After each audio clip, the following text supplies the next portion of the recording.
Okay, right. Good morning, all brothers and sisters from around the world. Give me a second. Let me share my screen. Okay, I hope you see my PowerPoint and is my voice okay? Okay. Good morning again to everyone. It's been a while since the last time I shared.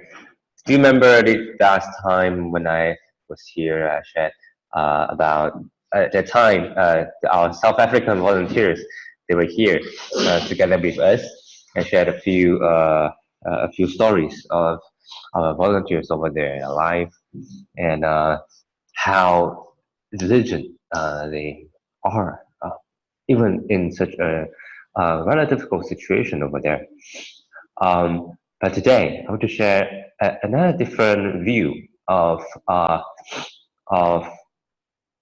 of Africa, of Africa in general. Specifically, I'd like to bring everyone to Zimbabwe and Mozambique, these two countries, which bring me a lot of inspirations about that true nature that we all have. So first, let's come to Zimbabwe. Um, we know that Zimbabwe is led by our brother Chu, Chu Jincai Sibo.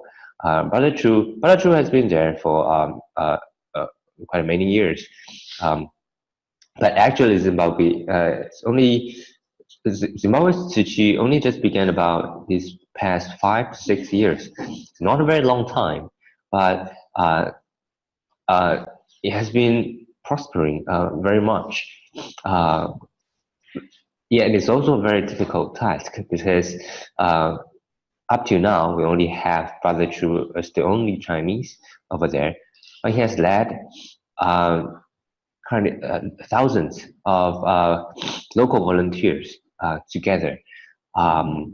This time around, in November, when Brother Chu came back to Taiwan for the certification camp, when he saw me, the very first time he saw me, quickly grabbed my hand and say, Brother Joe, there's really something I need to tell you.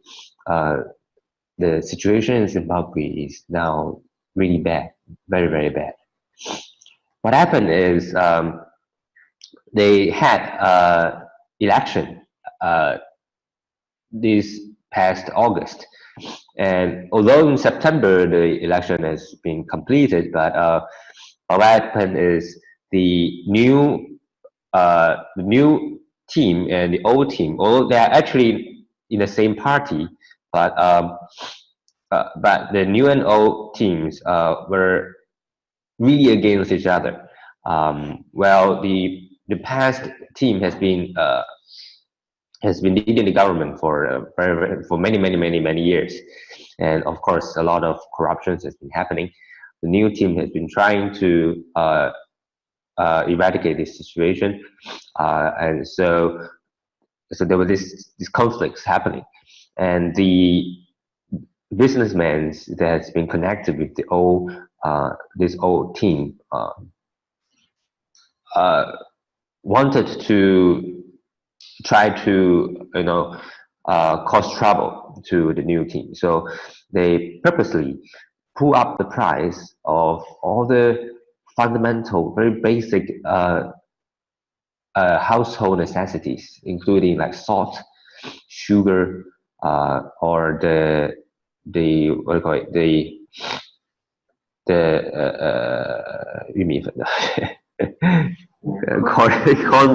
corn powder.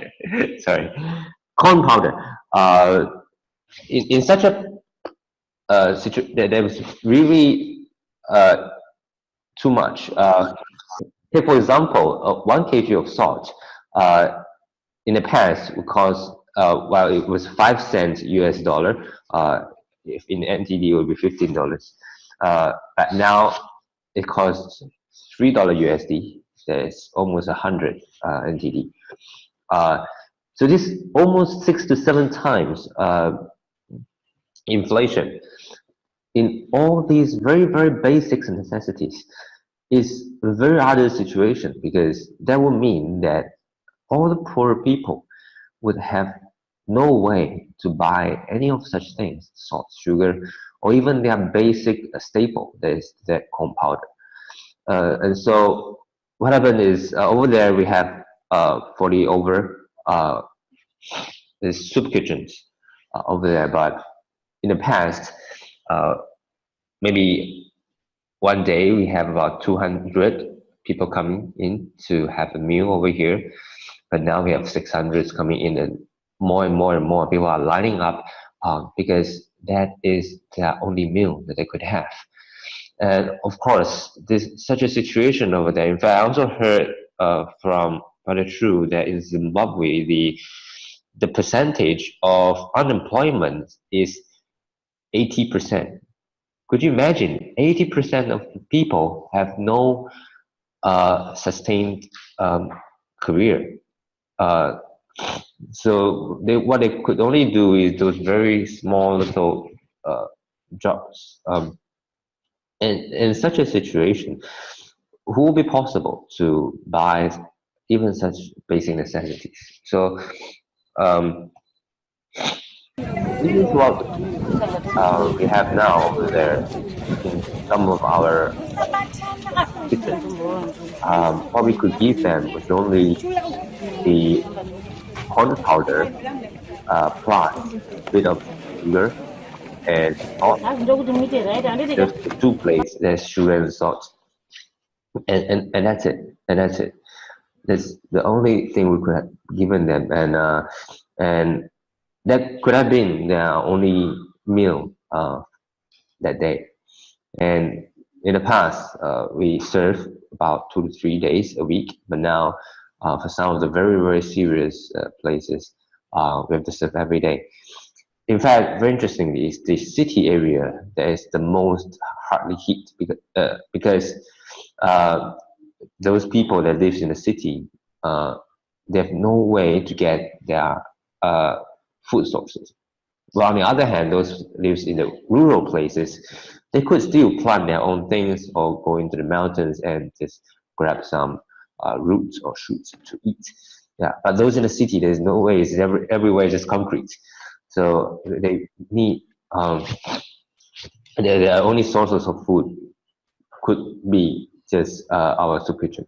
And so that's the situation over there. In fact, one of our principal, the school that we have helped to build the temporary housing, 自由小学, the principal says that some of the kids have passed away because of hunger. And in fact, the coffins that they are now making nowadays are a lot children size, because such hunger, it's easier for adults to tolerate, but for the children, it's just too much. Of course,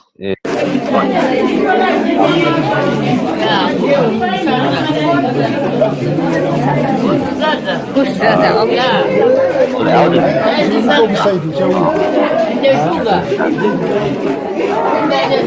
such a long queue.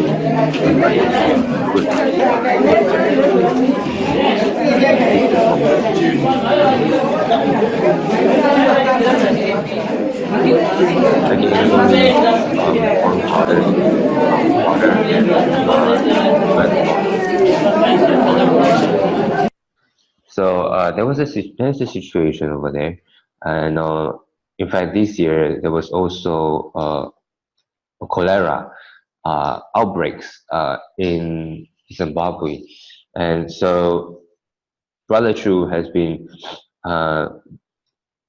thinking of ways to help solve the situation through distributions, or the distributing the purification pills, disinfection pills, to be put in the waters to clean the waters. And another thing that he's trying to do is he set up a team of people to repair wells, these manual wells, and the situation is because this kind of the most traditional well goes only as deep as maybe 11 meters, and such the water that cannot from it will be something like this, and because waters in this very in the surface um, are all polluted by cholera because all uh, the feces on the surface of the land seeps into the ground, so on and so forth. So if we are to make well, we have to go very, very deep. And so, of course, they have these kinds of the wells that drills deep into the ground, and one uses the lever system to pull the water up. So he got a team of 20, 40 volunteers to learn the skill of how to repair the well, how to pull up all the equipment from the well, and then repair each of the pipings or the rubberings and so on and so forth, and put it all back. And such a task actually over there cost 2,000 USD, but they learn the skill and start repairing wells around the place. And up till now, for this year, they have already repaired 25 wells. And up till now, since last year, already about 50 wells they have repaired. And let's look at how, in fact, actually, when the water came out, it was like this at first, and then slowly it becomes clean. But because the people that really need this water was so excited, they really anticipated this water for so long. So when the water came out, they would just want to go up front to grab the water and start drinking. Well, of course, the water that came up in the first few minutes was it's very, very dirty. And so what Brother Chu did was he did this. So he made it in the kind of ceremony. Now, the first time when I saw it, I thought it was just like a ceremony, to celebrate that one is coming up. Everyone was very, very happy. No longer have to walk so far to get their water. But Brother Chu shared, actually, he did this because he wanted to ask the villagers to quickly press to let the water come out quickly, so that these dirty portions of the waters could be let out. And so later on, when the people comes and get their water, it will be clean. So that's the how they get their water over there. Well, over here, every one of us, when we open up our tap, the water flows out. I guess we are not that excited and happy.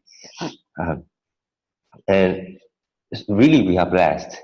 And there's a lot of things we could do for those people around the world.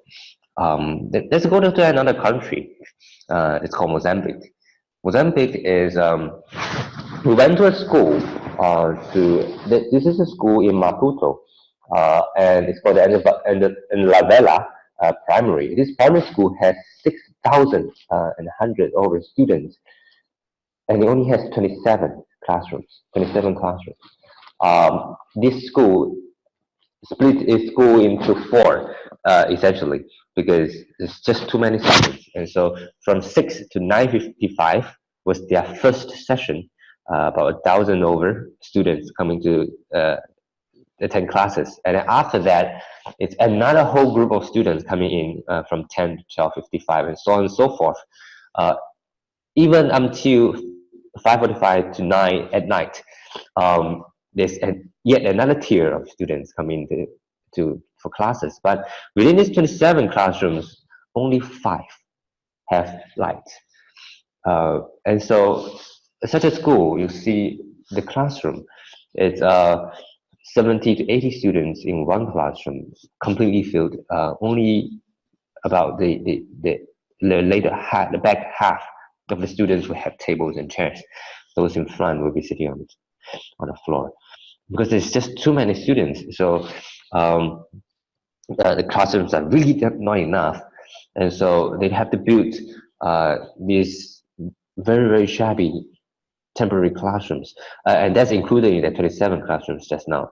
Some may have roofs, some not so much, and some doesn't even have the walls. And even like this, it's definitely still not enough. And so they still have to go to a little sort of park nearby the school. There's some big mango trees over there, and then under the trees, so you have to continue that lessons. And such is the situation in Mozambique. And we have also seen the house of one of our volunteers. I think I may have shared this before. One of our volunteers, Sister Amelia. This is the house that she lives in. The kind of situation within, and this is the toilet. And I brought a few videos also of the granddaughter. When we went there, we saw her very diligently, quickly cleaning the pot. Of course, there's no detergent or no or all those kind of things. So it's just her hand with the sand and a little bit of water. Just saves the water she treasures water a lot, because all the water that she needs to use it will have to be carried from 30 minutes of walking away. And so she has 3 pails of water. The first one, of course, very dirty. The second a bit cleaner, and then the third one is a bit more clean water. So washing it 3 times in 3 tiers. You can see amazing. This pot has been used by them for so long, but it's how shiny it is. And throughout this whole process, it's all by herself.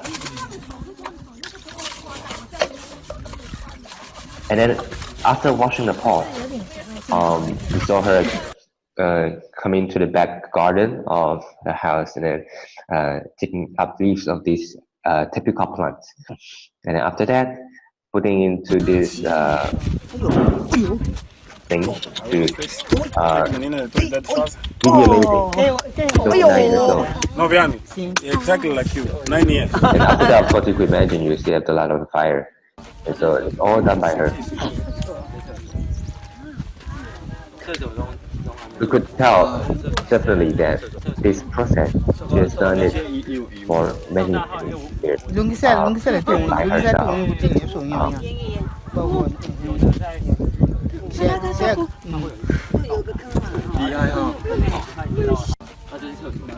And this will be her dinner.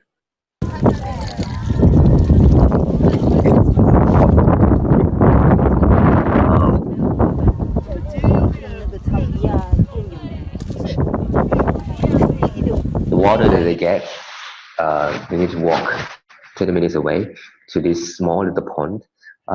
And this pond only exists if it rains. When it doesn't rain, they have to walk even further. The water that they get will be something like this. And they will carry it up in their heads, walk another 20 minutes back to the neighborhood, lay the water down, let the sands on soils sink. And this will be the water that they use. And when they get back, our sister Amelia will always share the water to her neighbors, to those in need around the neighborhood. Let me ask everyone, do you pity their poverty?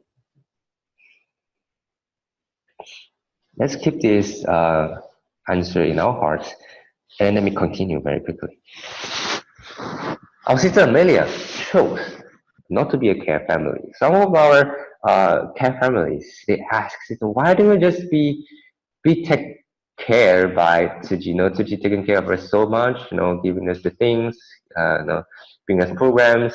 No, just be a care family and be cared by Tsuji. Why do you go and be a volunteer? You go and do a lot of things and you never get it. You get nothing in return. Why do you want to do that? And what Sister Amelia replied is, material goods may be used up one day, but this love that I've learned to give can never be used up. And it is with this spirit, this Mahubo community that is led by her. Actually, she is the very first seat of this Mahubo community since 2014. So only about this 4 years down the road, she now has 52 volunteers taking care of 312 care families. And let's take a look at one of their rice distribution, which is really, really amazing.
And oh.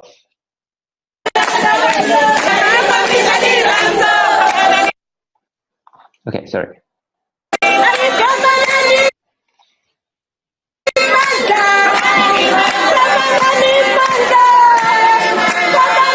After the distribution, then we have straight one by one in the row. I always find it very, very amazing that the harmony, the songs are all written by themselves, bringing some key elements. We never have to discuss between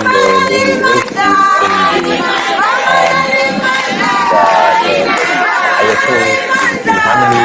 We don't have to discuss. Someone is going to be good, and everyone is doing this harmony. Everything is always about the meaning of the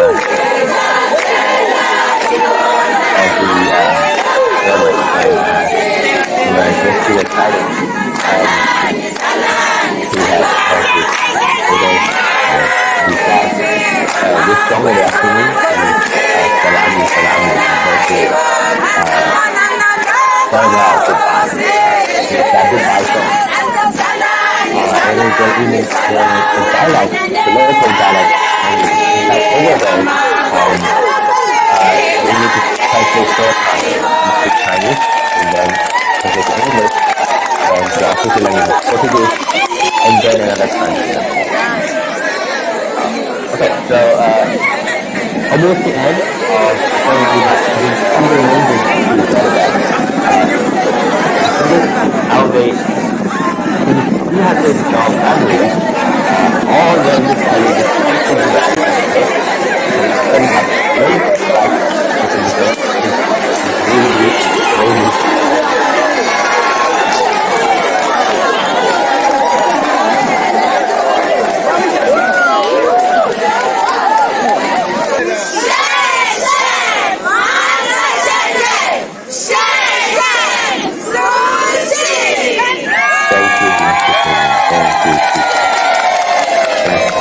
this group photo.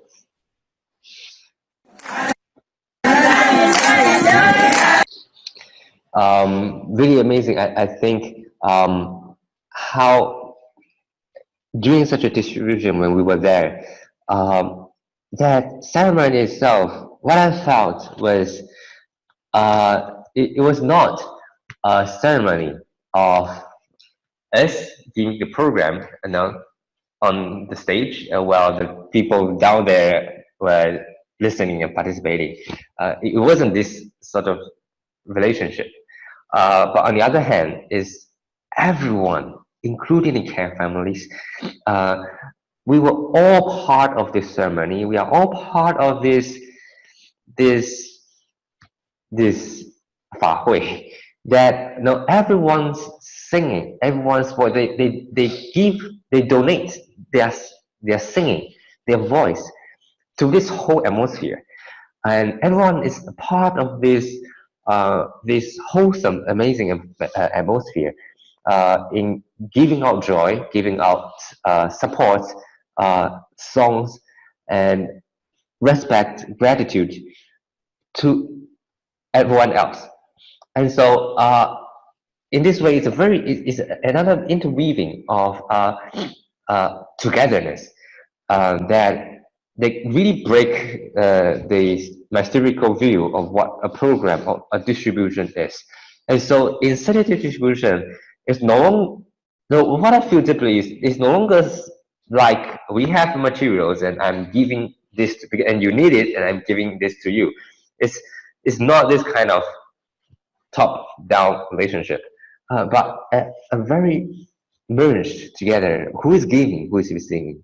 Who is the one needing help? Well, in this whole scene, everyone is giving.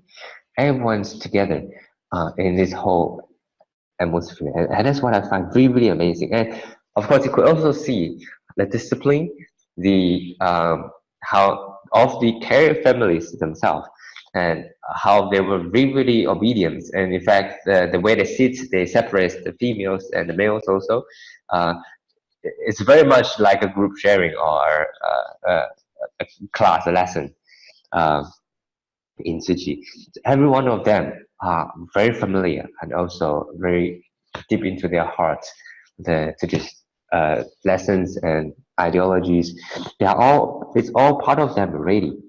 And at the end of the day, we saw this young boy with this push cart, and I think sitting inside it will be his mother. With the rice, he pushes the mother back home. Such is the scene we see at the end of the ceremony, lining up at the two sides singing, and then the care families walk in the middle. It's all very familiar. We see it in our own places too. And we also share with them that Indonesia had a very serious tsunami this year, and the care families were very, very joyous in also giving to help. To help those even further in need. In fact, each of these distribution is also a time for them to share dharma. So they would have dramas to display to perform for them, and then they will discuss and they will share. So such is the wholesomeness and the togetherness. I would ask this question to you again. Do you pity their poverty? I think for the second half of the sharing, I believe the word pity and the word poverty would have never entered your mind. What is rich and what is poor? I think this question has completely broken down when I was there. What is rich, what is poor, is definitely not by the materials we have or we need, but to me, all these care families, this distribution ceremony, all our volunteers there would reach in love, reach in joy, reach in giving, in making this whole atmosphere. They were all pure in their hearts. They were all, there was no segregation, there was no doubts, there was no, conflicts. It was just pure completeness. And even the Sister Amelia, although the house that she lives is very simple and shabby, but she always thinks about, she still continues to think about those that could receive help. And when these 200 families receiving help together, like one big family, that's the joyous thing for her. So one's rich and one's poor. We could have a lot of materials, but we are rich of worries and afflictions. So, okay, I mean, so who is poor actually? Are we the one that's poor, really, or are they the one? Um, well, we are so troubled by all the afflictions, even when we have so much things. This is their life over there. This is what they have. And so this is what I want to share with everyone. And that's why the title of my sharing, this blue sky and white clouds on this piece of land. This land, maybe it's all dust, maybe it's all, with white pants, kneeling down on this earth ground. Uh, we, somehow, it's very interestingly, their white pants never get dirty, even when they kneel down on this ground, earth. And Master has been asking, why the pants just never get dirty? Um, and I had to answer to that. One is, well, because that place is really, really dry. It's very dry, so dry that the sand is over there. It's not grainy, but it's like powder, very, very powdery sand. And so you just need to pat your pants one or two twice, and it will be clean already. But my second answer to it will be because their heart is really, really clean. It's just like the blue sky and white clouds. It's never tainted by the land. It's still as pure as it could be. And that is the gift that we were given with our uniform, blue sky and white clouds, and with their hearts. And that should be the heart we will all have. And we already have it. It's the pure Buddha nature that we all have. Let it come out. It's as clean as it is, as always. Let it come out and live by this clean and pure Buddha nature, like the blue sky and white clouds. And this is what I've learned from our local African volunteers. They have showed me very vividly what this pure nature could be, and such a heart that put it with me since I came back, and all this while, and it has served as a very, very strong reminder to me that we all have that pure nature, and I can live my life in such a way with such a pure nature. So thank you. This is my sharing for today. Thank you for listening.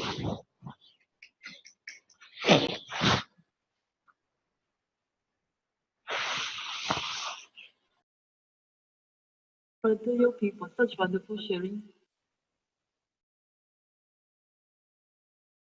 Today we are very grateful to have Sister Yoke traveling all the way to Sri Dhammasara Center to share with us. She will share on this Myanmar relief story. Okay.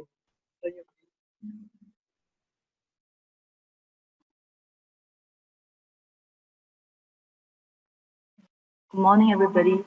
I'm Yoke from Kuala Lumpur, Selangor City Center. Actually, thank you, Brother Yuping, to bring us to Zimbabwe just now. That we are lack of water, but I really understand the feeling because of the, when Brother Yuping talking about the poverty. We pity with them because this is the same feeling that I feel in Myanmar when I was there in October and November 2018. Just a recall is like what happened in Myanmar is in 2018, right? The flooding come again and actually displaced about 150,000 people. They have to move, and also killing about 16 people. And also for some of the regions that we've been there for missions, right? About 30,000 acres of farmland was destroyed in 2018, and there are about three flooded, 3 times of flood in 2018.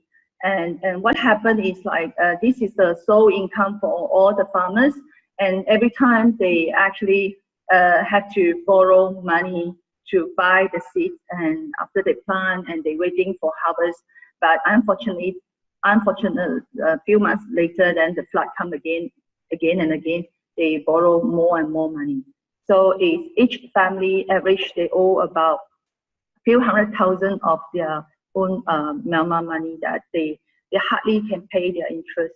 And the interest rate is actually for the government loan is about 2%. Seems to be very small interest amount, but what the government can support them is so much little. So they basically have to borrow from the loan shark that they easily pay about cumulative interest about 60% of interest each year. So therefore we have a mission in September. We have 1 round people who go for sentient. October and November is the real Fatang. So basically this is the team from the Selangor. Can I have Sister Suchin? So this is in Myanmar, the situation. This is their house, and this is the place they live. And when the flood comes, right, so basically the whole house, almost half the house was in the water, and also all the farmland basically is destroyed. So Suji actually stepped to Myanmar in 2008 when there was a cyclone Magis in Myanmar, which actually we have 150,000 people has lost their life.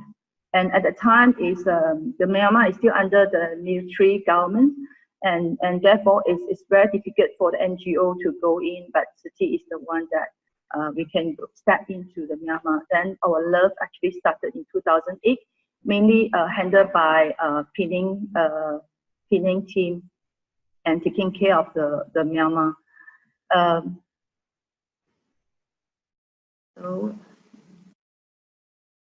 Okay. So what I see in these 2 trips in October and November is that the impermanent. You can see here the land, right? This is the place that where we have our Wu Santing brother. He lives in this village. So it's not all the farmland be destroyed. It's just like part of it, and therefore they actually, this is the place that they whatever they harvest here, they actually save the Mituman to help others poorer family. So this is the village that Wu Santing live. And here I can see a lot of impermanent because of even we want to do all the good deeds, right? We actually have so limited time to do it, and the nature disaster is come anytime. So and this is the place that they keep all the homeless people. So it's average. You can see it's a bed by bed, and all this is the homeless people. Why I say this is the impermanent here, because of this lady told me that she used to be from very rich family, but when she getting old, all the family, she lost all the family members, and now she have to live in this kind of condition. So basically it's about, we have no space to walk, and this is the whole home. So there's a nun to take care of all these homeless people, about 3,000 plus homeless people here. Therefore, actually, my master want us to be there and take care of them. And actually, Suji helped to build the Jian Wu for them to separate out the people who have AIDS and also Fei Lao Ping. So therefore, this is a very big Suji Futian in Myanmar. And another impermanent case is that this is a farmer that we visit, and he is very young, but he diagnosed with the nose cancer. But because of one of the operations failure, right, he actually cannot speak anymore. So we can see that from his eyes, he's got so much things he would like to do, but he can't do, and leave to his wife to take care of all the children and the family. So this is really it's very sad case for this family. This lady, she also stayed in the homeless home, that to give me a lesson of the life is really suffering. Although I live in KL, everything is so smooth, everything is so good. But if without Tzu Chi path, right, I couldn't see really the life is really suffering, because I still enjoy every day here. But look at this lady, she cannot move her I mean, position is this type of position the whole life. So it's so pain, if I can imagine. And her eyes is full of a sadness, and she keep on asking me for something. I give her a 慈济吊饰decoration, but she need more and more. So it's really very suffering, because she has no chance to listen to Dharma, and no chance to actually to practice the Buddha path, because she cannot move anymore.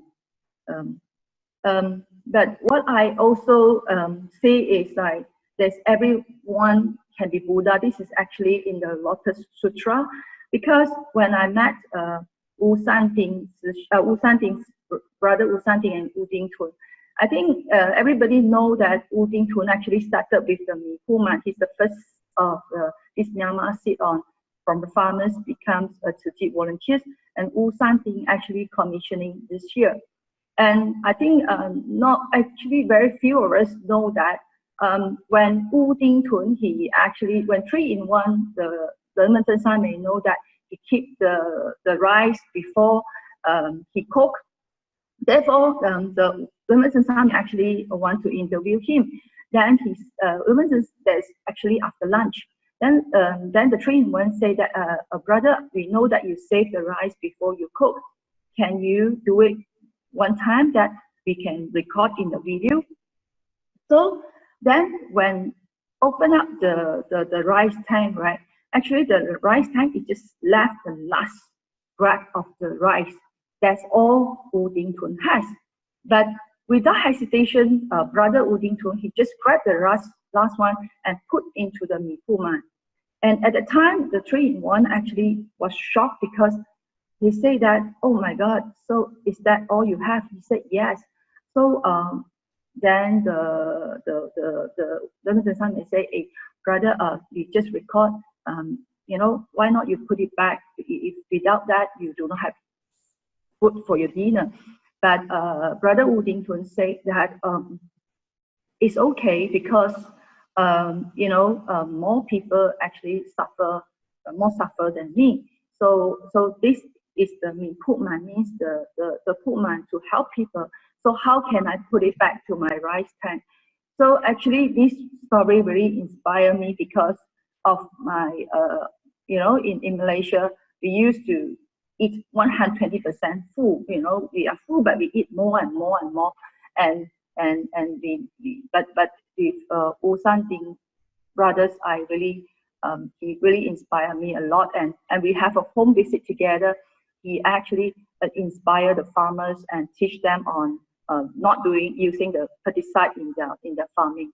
And Wu Santing also, that he inspired about 14 religious people to grab the Myammar. And this gentleman, he is a volunteer doctor, that he actually have a very regular visit to the homeless people to give the aids to the people. What I can see here, they are all Buddha that I really pay the full respect, and I really feel like I'm so small, I'm so tiny, and I really do nothing compared to them.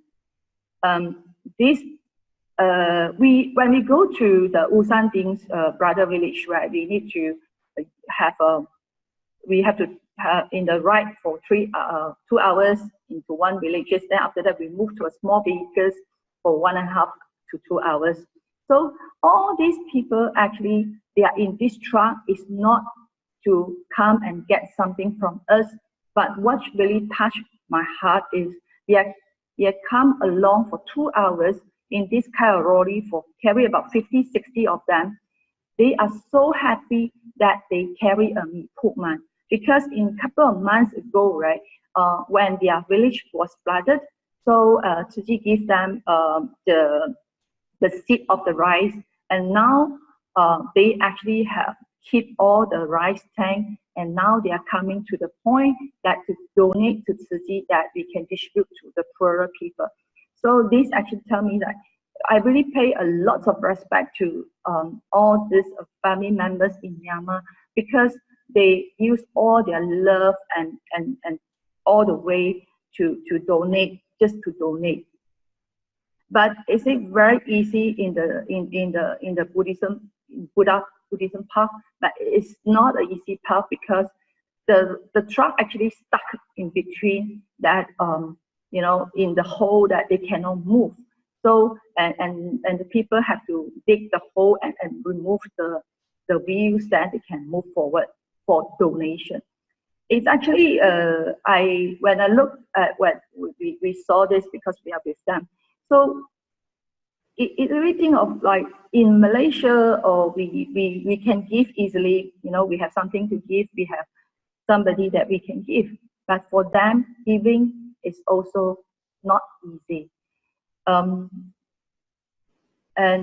for us volunteers, we actually sit in this type of truck for 2 hours. So it's very bumpy road. It's very busy for me also for 2 hours ride. And there's each family who take the seat that we have to register. A few thousands of all these cards we need to fill up by all the Tzu Chi there. So they work day and night, and we average sleep about, for 11 we average sleep about 2-3 hours.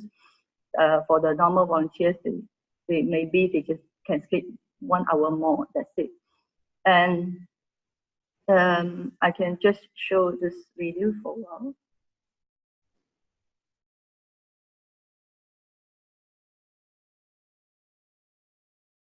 This is how we actually do the home visit. One of the villages that we need to, in this type of ride, for another 1.5 to 2 hours to see to visit the people. It's okay for us because we only do it once in the blue moon or once, you know. But for the local volunteers, they do it every month and more. So therefore, when the more I go out, the more I pay the respect to all the volunteers all over the world, because regardless of their resources is so limited, but their love is so great, and they give all the way. So this round, what we give is the green bean seed. So when we went there in October, we say that the affected area is so huge. But where do we have enough green beans? So therefore, we actually the team look for the biggest supplier in Myanmar, who's used to export out the green bean, and by listening to the Tzu Chi story, the owners actually was so inspired and impressed, and he actually joined us on the farm, and he actually also vowed to be a volunteer. So I think is it really only the beans that we give, or more than that? Then I remember Udin Tun said something like the said in Zimbabwe said. He said that if Master give me is something material, I will use up one day. But Master give me the dharma that I can use it life after life. So in Malaysia that we can listen to dharma anytime because of the internet. But do we really seize the opportunity to listen to dharma? So these are some things that I ask myself. Giving love and hope. Each Fafang, we go to so many Fafangs within a few days, and each Fafang is about 1,000 villages people. We need to distribute. It's not only giving the seed, but we're giving love and hope to the people.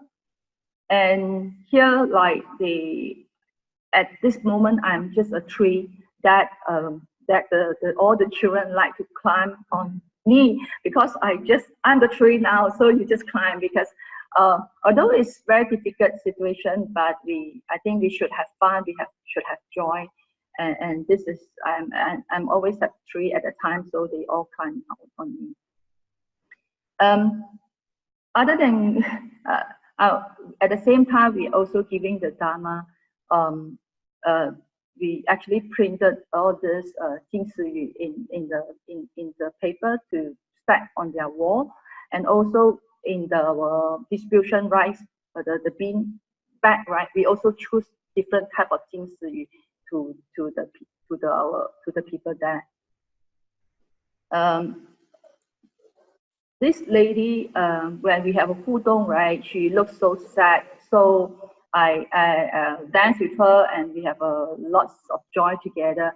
And finally, she grabbed me and she pulled me tight, so tight that what I can give her at the time is all my love and show my support.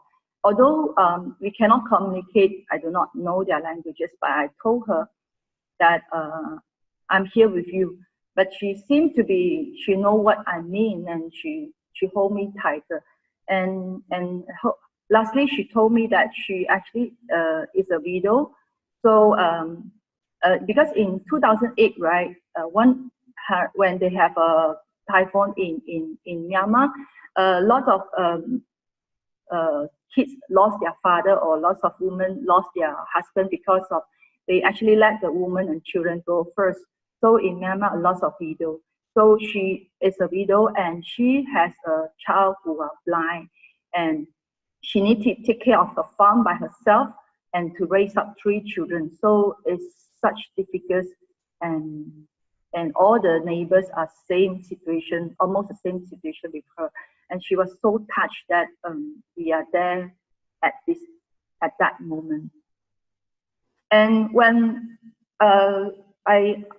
before we started the Fafang, I actually have a chat with our Lingdui Wang Liang Sishong from Taiwan.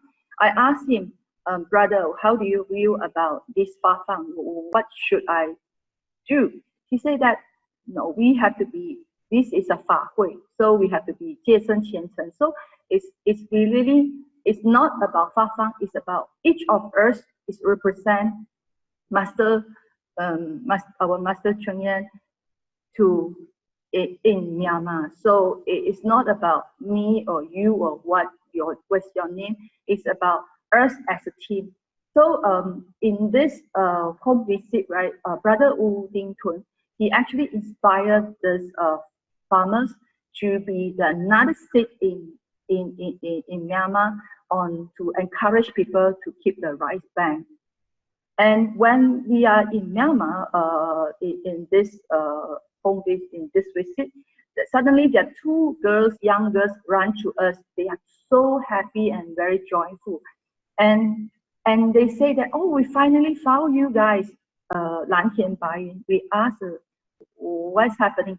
They say that they was the victim in 2008 typhoon. At that time, they lost everything they had, and at that time they was just 10 years old, and they almost give up. You know, the family almost give up, but because of us, Tzu Chi, they recognize our uniform only. So therefore, now their life actually have changed, and now they are nurse ready, and they are they also, when they are free time, they do all the voluntary works as a nurse, helping other people. So they ran to us. They're so happy, so joyful. They say that I finally found you guys, and I would like to join Tzu Chi. So they're actually looking for us for 10 years already. And during the distribution area, right, this young man, he showed me about what he did. He teach all the young children about Buddhism. He used the fun way to sing and to teach people on Buddhist Lotus Sutra. And when he heard Tzu Chi is coming for distribution, he actually came to help us also. I think it's not only the green bean seed, but it's also on the inspiring. Not only we inspire people, but I think all of them actually inspire me a lot during that trip. I would like to mention this brother. He's an entrepreneur in Myanmar. He actually started long time ago to help Tzu Chi in between of the governments and the farmers, all the all the important people for us to give all the Fafang in smooth way. So they are all the Pusa at behind the scene, and the Jingnan sister is also, she's very young, she's the Myammar Zixing. So when I look at all these people, right, I really ask myself, I really not, I don't dare to make a vow, and I don't dare to share the Dharma all the time. I do it, I listen to Sri Faxiang, then I practice in the, help in the Sida Ziye, but I don't dare to make any vow. But in Sui Si Kung De Ping, when I listen to Sui Si Kung De Ping during our distribution in Myanmar, right, then they say that you're not only listen, you have to, and you have to do it, and after do it, you have to share. After you share, you have to ask people come and listen. So I never do I seldom do the third and the fourth path. So therefore, when I come back, I told Sister Siu Ching, I know very little in Dharma, I do very little in Tzu Chi, but can you give me a chance that to share with all of you guys, in front of all of you, that my chanting is seeing that I see so many big Buddha in all over the world, really, I need to read more Jing in Tzu Chi. So this is our team. Every morning here, our Lin Dui Wang Shu Liang Si Xiong, he will actually share one Jing Si to all of us. And a lot of time when we line up like this and we walk like this, a lot of, even in the airport, in everywhere, so a lot of people came to us, say, who are you? What are you doing here? So it's not only that we are giving a seat, it's like every moment, right, we are actually telling, sharing the Dharma to people. Not only that when we open our mouth, but from what we do and how we walk and how we eat. So really inspiring. And why I put this one here, because of all the villages, there are no lights. So the Tzu Chi also give them this solar panel for quite some years already. And there's a very inspiring story because of one village people, right? When he put his light bulb actually shining outside instead of in his house. And when we asked why he do so, because he said shining others is more important than himself. This also, like we have a thing, we have the story in Sanren Shuo Hu Si, that there are people who actually lie up others, then they lie up themselves. Even though it's just a village people, they are not educated, and also they have no chance to Xin Fa Xiang. But whatever they do, I think it's more, and it's just much more for me to learn from. Because of the so many tons of the beanbag, one beanbag is 30 kg. There one village people have to carry so many, it's so heavy. So all the volunteers join to actually help to carry all the bags. But you can see all the faces of our 3-in-1 team, Brother Fu, Brother Chua, and myself, and all of them, actually all of us, we carry bag by bag and we non-stop, because one more that we carry, the less, the village people, they can carry less one. So therefore we just keep on doing and keep on doing and just keep on doing. So and what the final is like, you see the village people, the volunteers who just joined us, he's from China, and from Malaysia, volunteers from Malaysia, Myanmar, and also Taiwan. We are so joy in the whole process, although it's such a difficult situation, because we have the same direction. We can listen to Dharma, we can practice the Buddhism path, and therefore there are none obstacles. It's just to make us a better person. It's really together we make it. You see all the farmers, they're so happy. I think finally, when I look at this picture, And it's actually say that I really need to make a wow. He just had very little rice, but he took 2 hours to meet us and donate the rice. Look at his facial impression. It's so, he already like so to think he decided what he wanted to do. So even the little children, he is actually telling me a dharma, a lesson also. So it's a very joyful experience. And Wu Xian Kan En, thank you very much. So you may. Today we are so blessed. So many touching stories from Brother Yoke and Sister Yoke. Both sides of volunteers so close to nature, just closely related to what Master's sharing. Okay, over to you, Brother Yoke, for comment.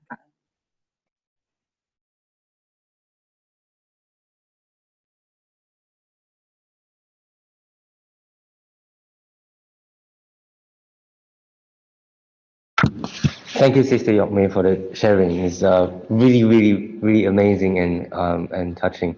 The shining the light for others, inspiring the people, and these Myanmar volunteers and farmers over there, how they their joy of giving, even if it's very little, but to them is that gesture of giving that they have been wanting to give for so long. Now, I've been thinking of this seed distribution. I felt it's not just tangible seed distributions over there. You know, there's physical seeds, but there's also this intangible, formless seed that has been given and shared in these distributions. It's two distributions at the same time, but really amazing how again purity of the mind of these people that this farming is really a support for the society, but these people also have very pure hearts in their minds, and they are really teachers to us to learn from. So thank you, Sister Yokme, for your sharing, bring us the stories from Myanmar. Thank you so much. Can